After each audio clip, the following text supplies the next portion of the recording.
सुंदर कन्या का दिल बड़ा मचल रहा था सुंदर बालक से मिलने के लिए। जो सामने उसे ठोको, जो सामने उसे ठोको। सुंदर बालक ने सुंदर कन्या को देखा, सुंदर बालक ने सुंदर कन्या को देखा, फिर आंखों ही आंखों में प्यार हो गया, आंखों ही आंखों में प्यार हो गया। फिर सुंदर बालक कहने लगा, नैना की बात नैना ही जाने रे। हेलो जानू, तुम कैसी हो? तुम्हें देखे बिना हमें चैन आता नहीं। अब welcome back to the channel Aksar Gyan. मैं आपका प्यारा मेरा स्टार आप लोगों के बीच आया हूँ एक नया वीडियो लेकर। आज की क्लास में हम लोग अवतल दर्पण में किरण आरेख सीखेंगे। मैं बिल्कुल एक एक केस को मैं सिखाऊंगा और वीडियो के अंत में एमडी स्टार के मोक्ष की प्राप्ति होगी, जिसके बाद आप बिल्कुल किरण आरेख को देख कर आंसर बता देंगे। बिल्कुल देख कर, कलम उठाना मतलब बिना कलम उठाए हुए आप आंसर कर सकते हैं किरण आरेख का, ठीक है। तो आप हमारे साथ अंत तक जरूर बने रहें। तो चलिए क्लास को स्टार्ट करते हैं। जी दोस्तों, अब मैं आपको किरण आरेख सिखाने जा रहा हूँ अवतल दर्पण में। तो अवतल दर्पण में किरण आरेख बनाने के कुछ बेसिक 3-4 नियम है, तो वो नियम आपको आने चाहिए, तब आप जाकर किरण आरेख बना पाएंगे, ठीक है। तो मैं आपको बता दूं, अवतल दर्पण ये है और इसका ये ध्रुव होता है, ये फोकस होता है, ये वक्ता केंद्र होता है, ये प्रधान अक्ष होता है। ये तो आपको सब कुछ पता है, ठीक है। पहला नियम है, यदि कोई किरण अवतल दर्पण के मुख्य अक्ष के समानांतर आएगी, अवतल दर्पण के मुख्य अक्ष के समानांतर आएगी, तो दर्पण से परावर्तन के बाद फोकस से गुजर जाएगी। दर्पण से परावर्तन के बाद फोकस से गुजर जाएगी, ये पहला नियम है। और ये रूल जो है ना, ये रूल हर केस में यूज होगा, हर केस में यूज होगा, हर जगह ये वाला रूल लगेगा। वस्तु कहीं पर भी हो ये वाला रूल लगेगा ही लगेगा, वस्तु कहीं पर भी हो ये वाला रूल लगेगा ही लगेगा, ठीक है। तो इस रूल को ध्यान रख देना है। यानी अवतल दर्पण के मुख्य अक्ष के समानांतर कोई किरण आएगा तो दर्पण से परावर्तन के बाद फोकस से गुजर जाएगा, ये आपका पहला नियम है, ठीक। दूसरा नियम है, यदि कोई किरण फोकस से आएगा, किससे आएगा? फोकस से आएगा, तो दर्पण से परावर्तन के बाद मुख्य अक्ष के समानांतर हो जाएगा। दर्पण से परावर्तन के बाद मुख्य अक्ष के समानांतर हो जाएगा। दूसरा नियम है, कोई किरण अगर फोकस से होकर आएगा तो दर्पण से परावर्तन के बाद मुख्य अक्ष के समानांतर हो जाएगा, ठीक। और तीसरा नियम है, यदि कोई किरण वक्रता केंद्र से होकर आई, किससे होकर? वक्रता केंद्र से होकर आई, तो दर्पण से परावर्तन के बाद उसी रास्ते से लौट जाएगी। यानी जिस रास्ते से वह किरण आएगी उसी रास्ते से लौट जाएगी। यह आपका तीसरा नियम है। कैसा नियम है? तीसरा नियम है, ठीक है। चौथा नियम है, यदि कोई किरण ध्रुव पर आएगी, किस पर आएगी? ध्रुव पर आएगी, तो वह दर्पण से परावर्तन के बाद परावर्तन के नियम को फॉलो करते हुए परावर्तित हो जाएगी। परावर्तन के नियम को फॉलो करते हुए परावर्तित हो जाएगी, यानी जो ये वाला एंगल होगा भाई ये वाला एंगल होगा। एक चौथा नियम है कि कोई किरण यदि ध्रुव पर आएगी तो परावर्तन के बाद परावर्तन के नियम को फॉलो करते हुए परावर्तित हो जाएगी। तो ये 4 बेसिक्स नियम है जो आपको याद होने चाहिए। इसको आप जल्दी से नोट डाउन कर ले। ये देखिए, ये आपका अवतल दर्पण है, ये मुख्य अक्ष है, ये वक्ता केंद्र, फोकस है, ये ध्रुव। देखिए अवतल दर्पण के मुख्य अक्ष वस्तु को कुछ इस तरह रखते हैं, वस्तु को इस तरह रखते हैं, इस तरह वस्तु को रखते हैं। देखिए वक्ता केंद्र पे ये वस्तु अभी है, देखिए वस्तु को इस तरह रखते हैं। अवतल दर्पण के सामने वस्तु को इस तरह रखते हैं, ठीक। किरण आरेख बनाने के एमडी स्टार का ट्रिक है, यानी अवतल दर्पण के सामने यानी वस्तु कहीं पर हो, वस्तु से एक किरण अवतल दर्पण के मुख्य अक्ष से समानांतर ले जाकर फोकस से गुजार देना है। मान लेते हैं कि वस्तु अभी अनंत और वक्ता केंद्र के बीच है। कहाँ है? अनंत और वक्ता केंद्र के बीच है। तो मेरा वाला एक नियम लगा देना है, ठीक, लगा लेना है। एक किरण वस्तु से निकालकर अवतल दर्पण के मुख्य अक्ष के समानांतर ले जाना है और फोकस से गुजार देना। पहला काम करना है, ठीक, ये वाला काम करना है। वस्तु कहीं पर भी हो ये वाला काम करना ही करना है, ठीक। अब मान लेते हैं कि वस्तु वक्ता केंद्र फोकस के बीच में है, तो एक किरण निकालेंगे अवतल दर्पण के मुख्य अक्ष से समानांतर और फोकस से गुजार देंगे, ठीक है। यानी वस्तु कहीं पर भी हो एक किरण निकालना है अवतल दर्पण के मुख्य अक्ष से समानांतर और फोकस से गुजार देना है, ठीक। दूसरा है, जो सामने है उसे ठोको, जो सामने उसे ठोको। अब देखिए ये आपका वस्तु है, इसके सामने कौन है? फोकस है, तो फोकस को ठोकेगा। क्या ठोकेगा? देखिए फोकस को, देखिए फोकस कैसे ठोकते हुए जाएगा। और आपको पता है जब कोई किरण फोकस को ठोकती है यानी फोकस से होकर आती है, दर्पण से परावर्तन का अवतल दर्पण के मुख्य अक्ष के समानांतर हो जाती है। ऐसे हो जाती है कि नहीं हो जाती है? बिल्कुल इसी तरह किरण आरेख बनाना है। और मैं एक और बात बता दूं, आपका जो प्रतिबिंब जो होगा ना, वो प्रतिबिंब परावर्तित किरण के कटने से बनेगा। किसके किरण से? परावर्तित किरण के कटने से। यहाँ पर देखिए ये आपका आपतित किरण है और ये आपका परावर्तित किरण, ठीक है। ये आपका आपतित किरण है, ये आपका परावर्तित किरण, ठीक है। अब देखिए प्रतिबिंब हमेशा परावर्तित किरण के कटने से ही बनेगा। देखिए ये आपका आपतित किरण, ये परावर्तित किरण और ये आपतित किरण। आपतित किरण और परावर्तित किरण यहाँ पे कट रहे हैं, तो यहाँ पे प्रतिबिंब नहीं बनेगा, यहाँ पे प्रतिबिंब नहीं बनेगा, ठीक है। अब देखिए ये देखिए ये परावर्तित किरण और ये देखिए ये परावर्तित किरण आपस में यहाँ पर कट रहे हैं तो इसका प्रतिबिंब यहाँ पर बनेगा, यहाँ पर बनेगा। तो परावर्तित किरण के कटने से ही प्रतिबिंब बनता है। तो ये सारे पॉइंट को आपको नोट डाउन कर लेना है। जल्दी से इस सारे पॉइंट का स्क्रीनशॉट लीजिए। अब आपसे पूछता है, जब आप क्या कहते हैं किरण आलेख बनाते हैं तो वस्तु जब अनंत पर है तो उसकी प्रकृति क्या होगी, यानी वास्तविक होगा, उल्टा होगा, कि आभासी होगा, कि सीधा होगा, वस्तु से बड़ा होगा कि वस्तु से छोटा होगा। तो इन सभी चीजों को मैं आपको बता देता हूँ, ठीक है। यह अवतल दर्पण इधर का परावर्तक सतह है, ये दर्पण का पिछला वाला भाग है, ठीक है। यदि परावर्तित किरण इधर की ओर कटेगा यानी इस समय कटेगा, यानी इधर अगर प्रतिबिंब बनेगा तो आपका वह वास्तविक प्रतिबिंब होगा। कैसा होगा? वास्तविक प्रतिबिंब होगा, ठीक। यदि दर्पण के पीछे इस तरह बनेगा तो यह आपका आभासी प्रतिबिंब होगा। कैसा होगा? आभासी प्रतिबिंब होगा, ठीक है।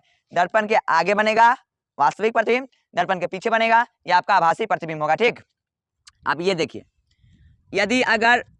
यदि प्रतिबिंब अगर वक्रता केंद्र पे बना, किस पे बना है? वक्रता केंद्र पे, यानी परावर्तित किरण वक्रता केंद्र पे कट रहा है। किस पे कट रहा है? वक्रता केंद्र पे कट रहा है। वस्तु का जो साइज होगा ना वो प्रतिबिंब के साइज के बिल्कुल बराबर होगा। यानी कोई वस्तु अगर वक्रता केंद्र पे रखा हुआ है, अगर इसका प्रतिबिंब वक्रता केंद्र पे बनेगा तो माने वस्तु जितना टका रहेगा 2 फीट का रहेगा वस्तु, तो ऐसा प्रतिबिंब भी 2 फीट का बनेगा, यानी बराबर बनेगा, ठीक है। यदि वस्तु का प्रतिबिंब वक्रता केंद्र और ध्रुव के अंदर बने, वक्रता केंद्र और ध्रुव के अंदर बने तो वस्तु से छोटा होगा, वस्तु से छोटा होगा। इधर सबसे छोटा होगा, फिर उससे छोटा माने उससे बड़ा होगा, फिर यहाँ पे बड़ा होगा, यहाँ पे फिर बराबर होगा। यानी वस्तु से छोटा, उससे छोटा, फिर छोटा, ठीक है। वस्तु से इधर छोटा होगा।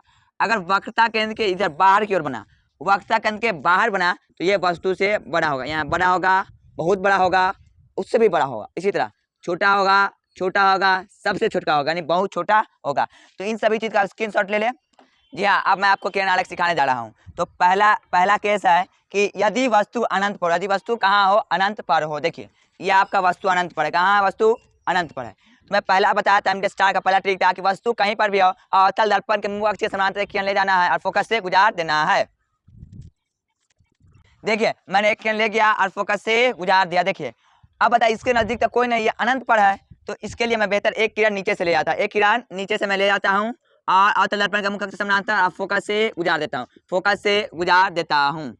अब यहाँ पर देखिए ये आपतित किरण, ये आपतित किरण, ये परावर्तित किरण, ये परावर्तित किरण। देखिए परावर्तित किरण यहाँ पर कटा, यानी प्रतिबिंब फोकस से बन रहा, प्रतिबिंब कहाँ बन रहा है? फोकस पर बन रहा है।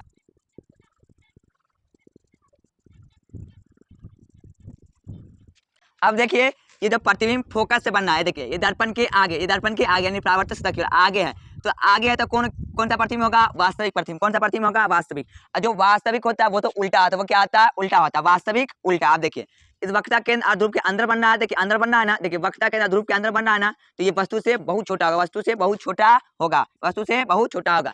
और दूसरा केस है यदि वस्तु अनंत और वक्रता केंद्र के बीच हो, अनंत और वक्रता केंद्र में, देखिए अनंत है और ये वक्रता केंद्र इसके बीच हो, अनंत और वक्रता केंद्र के बीच हो, तो प्रतिबिंब कहाँ बनेगा और प्रतिबिंब की प्रकृति क्या होगी, ठीक है। तो मैं बताया हूँ कि वस्तु कहीं पर भी हो, एक किरण अवतल दर्पण के मुख अक्ष से समानांतर ले जाना है और फोकस से गुजार देना है। ये देखिए मैंने क्या किया, अवतल दर्पण के मुख अक्ष से समानांतर किरण ले गया, फोकस से गुजार दिया, फोकस से गुजार दिया, ठीक है। मैं थोड़ा दर्पण बड़ा कर लेता हूँ, ठीक।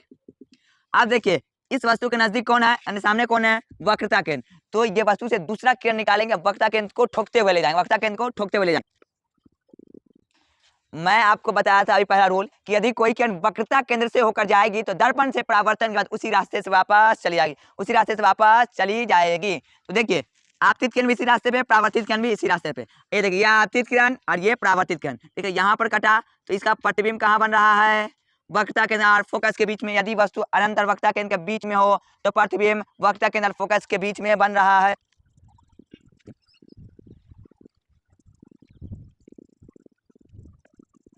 अब हम लोग इस केस टू के प्रकृति के बारे में बात करते हैं। ये देखिए ये दर्पण के आगे बनना है, दर्पण के इधर बन रहा है, तो ये क्या होगा? वास्तविक प्रतिबिंब। कैसा होगा? वास्तविक प्रतिबिंब होगा। तो वास्तविक होगा तो उल्टा होगा ही होगा, क्योंकि वास्तविक प्रतिबिंब उल्टा ही होता है, तो वास्तविक होगा तो उल्टा होगा। अब देखिए ये वक्रता के अंदर ध्रुव के अंदर बन रहा है, देखिए बना ना अंदर, वक्रता के ध्रुव के अंदर बनना है, तो ये वस्तु से छोटा होगा। क्या होगा? वस्तु से छोटा होगा। देखिए इसका प्रतिबिंब वस्तु से छोटा होगा। तो इस दोनों का आप जल्दी से स्क्रीनशॉट ले लीजिए। अब नेक्स्ट केस है कि यदि वस्तु वक्रता केंद्र पर हो, यदि वस्तु वक्रता केंद्र पर हो तो प्रतिबिंब कहाँ बनेगा? प्रतिबिंब की प्रकृति क्या होगी? तो ये देखिए आपका वस्तु ये वक्रता केंद्र पर है। कहाँ है वस्तु? वक्रता केंद्र पर है। कहाँ है? वक्रता केंद्र पे। तो पहला नियम है एमडी स्टार का ट्रिक का पहला नियम है कि वस्तु कहीं पर भी हो, एक किरण अवतल दर्पण के मुख अक्ष से समानांतर ले जाना है और फोकस से गुजार देना है। अब देखिए वक्रता केंद्र के नजदीक कौन है, सामने कौन है, फोकस। तो ये वस्तु से दूसरा केंद्र फोकस को ठोकते हुए ले जाएंगे और जो दर्पण से परावर्तन का मुख अक्ष के समानांतर हो जाता है। ये पढ़े थे ना नियम, मैं बताया था ना पहले कि कोई किरण अगर फोकस पर से होकर जाएगी तो दर्पण से परावर्तन के मुख अक्ष के समानांतर हो जाती है। ये देखिए यहाँ पर फोकस से होकर किरण गई और दर्पण से परावर्तन के बाद मुख अक्ष के समानांतर हो गई। तो ये देखिए ये आपतित किरण, ये परावर्तित किरण, ये आपतित किरण, ये परावर्तित किरण। देखिए परावर्तित किरण कहाँ पे कटा, वक्रता केंद्र पर कटा। कहाँ पर कटा, वक्रता केंद्र पर कटा। ठीक है, यदि वस्तु वक्रता केंद्र पर तो प्रतिबिंब कहाँ बन रहा है, वक्रता केंद्र पर बन रहा है।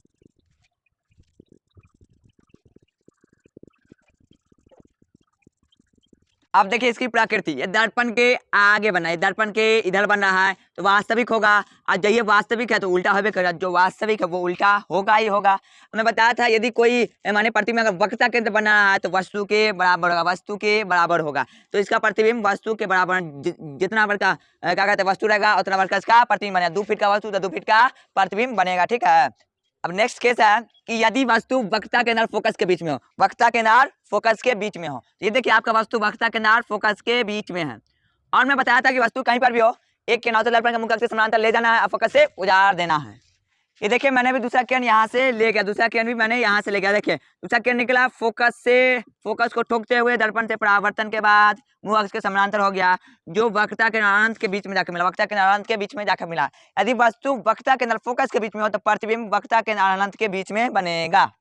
अब देखिए इसकी प्रकृति देखिए, दर्पण के इधर बनना है, आगे बनना है, दर्पण के आगे बनना है तो वास्तविक होगा, और वास्तविक होगा तो उल्टा होगा, ये वास्तविक होगा तो उल्टा होगा ही होगा। ठीक है, अब ये देखिए ये वक्रता केंद्र के बाहर बना, वक्रता केंद्र के बाहर बना है तो इसकी प्रकृति वस्तु से बड़ा होगा, वस्तु से बड़ा होगा। जल्दी से इसका स्क्रीनशॉट लीजिए। अब नेक्स्ट केस है यदि वस्तु फोकस पे हो, यदि वस्तु कहाँ हो, फोकस पे। ये देखिए ये आपका वस्तु है, ये फोकस पे है। तो पहला काम क्या है, अवतल दर्पण के मुख अक्ष से समानांतर किरण ले जाना है और फोकस से गुजार देना है। ये देखिए मैंने फोकस से गुजार दिया। ठीक है, अब देखिए इस फोकस के सामने कौन है, जो सामने उसे ठोको, जो सामने उसे ठोको। तभी देखिए इसके सामने ध्रुव है तो ये अब ध्रुव को ठोकते हुए जाएगा। अब आप देखिए मैंने दूसरा किरण ध्रुव से ले गया और इधर टकरा। देखिए ये कहाँ जाके, ये बिल्कुल अनंत पे जाके मिला। देखिए ये बिल्कुल अनंत पर जाके मिला, यहाँ आकर मिल रहा है। ठीक है, तो वस्तु फोकस पे है तो उसका प्रतिबिंब अनंत पे बनेगा, उसका प्रतिबिंब अनंत पर बनेगा। वस्तु फोकस पे तो इसका प्रतिबिंब अनंत पे बनेगा।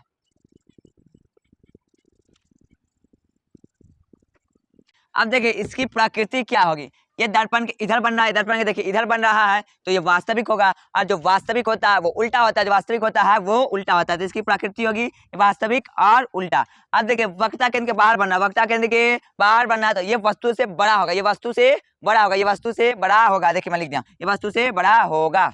अब देखिए नेक्स्ट केस है कि यदि वस्तु फोकस और पोल के बीच हो, यानी वस्तु फोकस और ध्रुव के बीच हो, फोकस और ध्रुव के बीच हो। ये देखिए फोकस और ध्रुव के बीच में हो तो पहला काम क्या करना है, अवतल दर्पण के मुख अक्ष से समानांतर किरण ले जाना है और फोकस से गुजार देना है।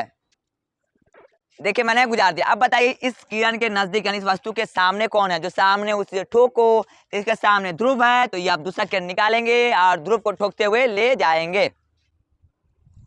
ये देखिए मैंने अब ध्रुव को भी ठोक दिया है। देखिए अब ये बिंदु, ये दोनों किरण कहीं पर जाकर नहीं मिलेगा, कहीं पे जाकर नहीं मिलेगा, इसलिए हम इसे पीछे खींच के मिला देंगे, पीछे खींच के मिला देंगे।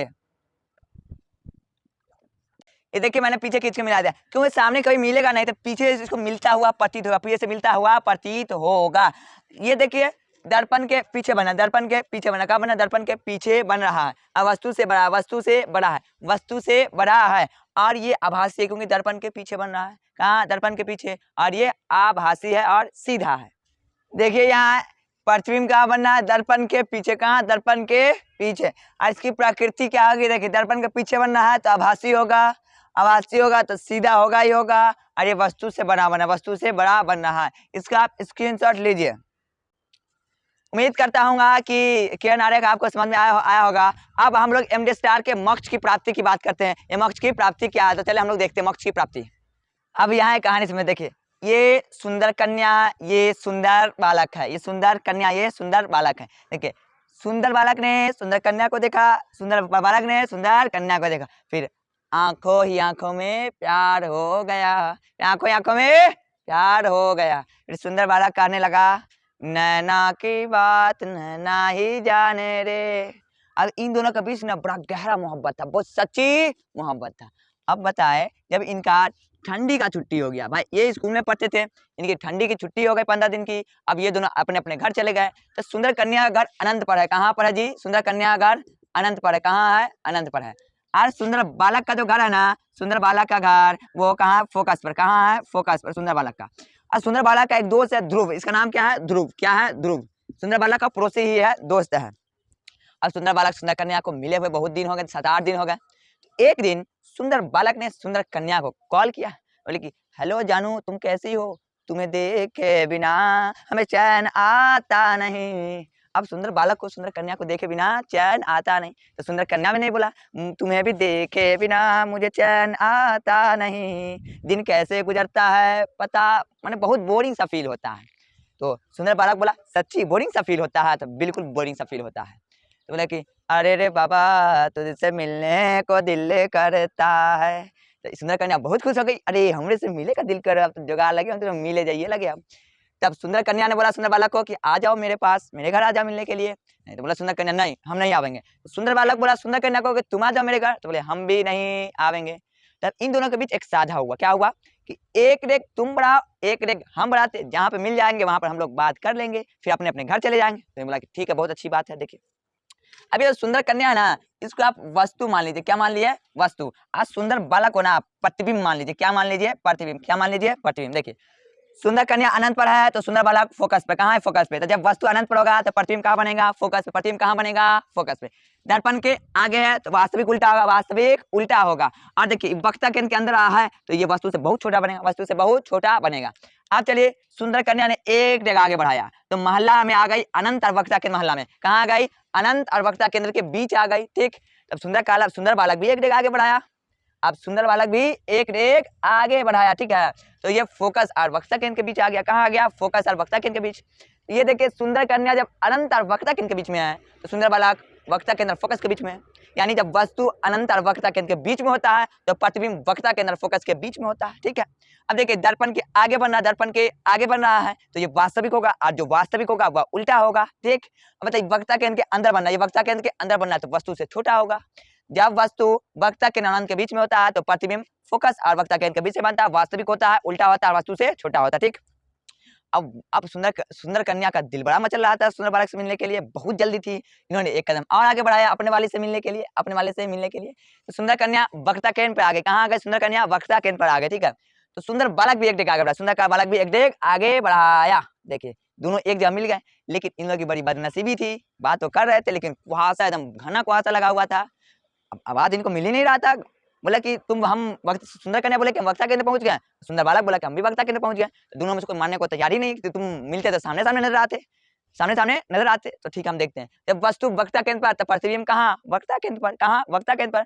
अब बताइए दर्पण के आगे बनना है तो वास्तविक होगा और उल्टा होगा, वास्तविक और उल्टा होगा। अब वक्ता केंद्र पर बनना है तो बराबर होगा, क्या होगा? बराबर होगा, ठीक है। यानी जब वस्तु वक्ता केंद्र पे तो प्रतिबिंब भी वक्ता केंद्र बनेगा, वास्तविक होगा, उल्टा होगा और वस्तु के बराबर वस्तु के समान आकार का होगा।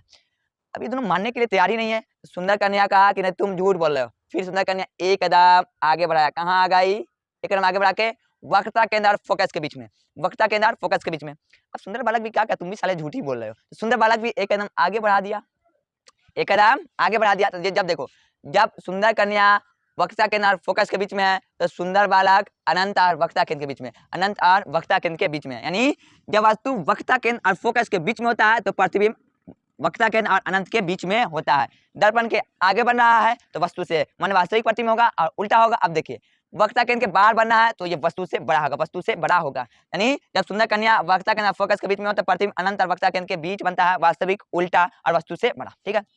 अब सुंदर कन्या सुंदर बालक के घर पे आ गए, सुंदर बालक के घर पे आ गए, सुंदर बालक के घर पे आ गए। सुंदर बालक सुंदर कन्या के घर पे आ गए, सुंदर कन्या के घर पर आ गया। सुंदर बालक ने इनके घर के जाके पूछा कि सुंदर सुंदर कन्या आपके घर? बोले बिल्कुल नहीं, वो कहीं टहलने चली गई है। आज सुंदर बालक बेचारा मुरझा जाता है।